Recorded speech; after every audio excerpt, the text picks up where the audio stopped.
That's right, the Iowa women's basketball season is hopefully far from over as they prepare for the Big Ten tournament this weekend. Daily Iowan TV sports reporter Taylor Brooks has a story on how the Hawks are taking the tournament heat. When the regular season ended for the Iowa women's basketball team this past Sunday, tears were shed, but with the Big Ten tournament coming up this weekend, the team could be shedding happy tears once again. You know, now we have the opportunity, if we keep playing well, play 3 games in 3 days. It's a lot better than last year. We had to play 4 games in 4 days for the championship game. So we know it's going to be hard. The winner between 7th-seeded Nebraska and 10th-seeded Illinois will determine who the Hawks play. Both teams have been baggage in regards with Iowa. I think we're going to be playing the winner of Illinois versus Nebraska. Illinois beat us earlier in the year, and we've swept Nebraska, but they've kind of been our nemesis in the Big Ten tournament, so this is a good year to turn that around.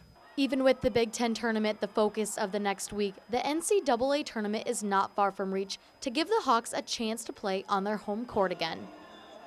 Just want to get our last for sure win on Carver. I think we're going to be here again, but there's still a long week ahead though before Iowa travels to Hoffman Estates, Illinois. But with the game not being until the end of the week, it gives a chance for the team to breathe. It gives them a chance to breathe. I mean, really, we have went from one game to the next, focus on the next opponent, this scouting report, this film, this, and it just gives us a little time to maybe, heal physically and mentally, which I think this time of year, it's almost important to have an extra day off. It's important to have that just mentally as well as physically. This has been Taylor Brooks for Daily Iowan TV Sports. The Hawks will square up at the Sears Center on Friday night at 6 p.m. If they win, their next game will be the semifinals, which is scheduled for Saturday night at 8:30 p.m. with the championship game set for a 6 p.m. tip-off on Sunday. The 6th-ranked Iowa gymnastics squad is in full swing with the Big Ten championships coming up in late March. There is one Hawk that has developed a special talent alongside his gymnastics career. Chelsea Brown has more. Thanks, guys. You may know the all-around junior Cyrus Dobre Moffitt, who put up an impressive first-place career best on the parallel bars against Penn State.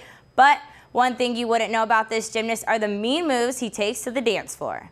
Ever since I was little, I was dancing and I was doing gymnastics. My mom's a pretty good choreographer at floor routines for all her girls that she's always taught. But at the same time, I always grew up watching Michael Jackson and a lot of breakdancing, like You Got Served, movies like that. And because I'm a gymnast, the dancing came really easily, especially the breakdancing. People who dance and people who do gymnastics both have their own styles. So as I have my own style in gymnastics, I have my own style in dancing as well.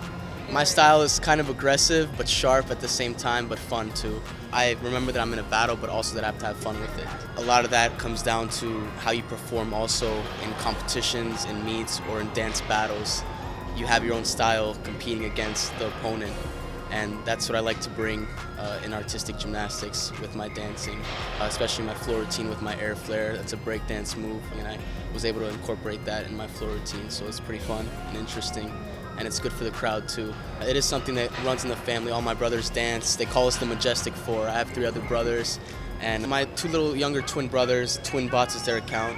They have 430,000 followers or more now. We're also affiliated with Dynamic Rockers, a dance crew, breakdance crew in New York. And a lot of what we learned are from some of those coaches, and that's what's got us really interested into dancing, because we've noticed the talent and the potential we have for it. I don't know if I would ever compete on the floor apparatus or even set foot on the dance floor with Dobre Moffitt and his talent. But you can catch more of the men's gymnastics team in action this weekend against Minnesota. Laura and Taylor, I have to ask, what are your best dance moves? Well, Chelsea, I don't mean to brag, but I do have a pretty mean sprinkler. And my moonwalk has been comparable to that of Michael Jackson. I could definitely use some pointers on that one. Be sure to tune in right back here tomorrow as we take a courtside show back in action as we preview the Hawkeyes' upcoming game against Northwestern. Last time the Hawks took on the Wildcats, they fell in overtime, but look for a different result as Northwestern will travel to Iowa City. That's it for us tonight in the sports studio. Hannah and Blake, back to you.